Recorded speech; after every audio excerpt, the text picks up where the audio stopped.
Hello everyone, this is model number 696 fire detection and alerting system using Arduino GSM and GPS. First we will see the hardware part.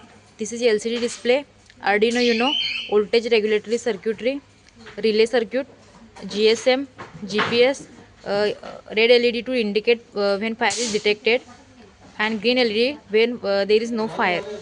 This is a fire sensor. Now we will see the working.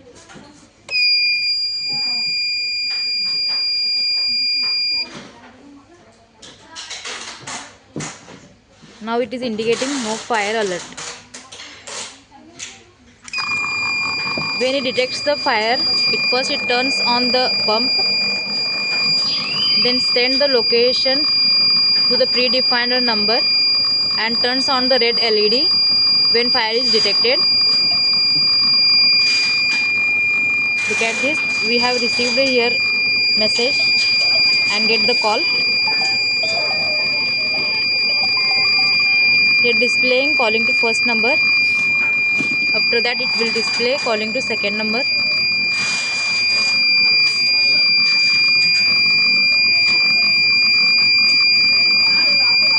Now we are getting calling to second number.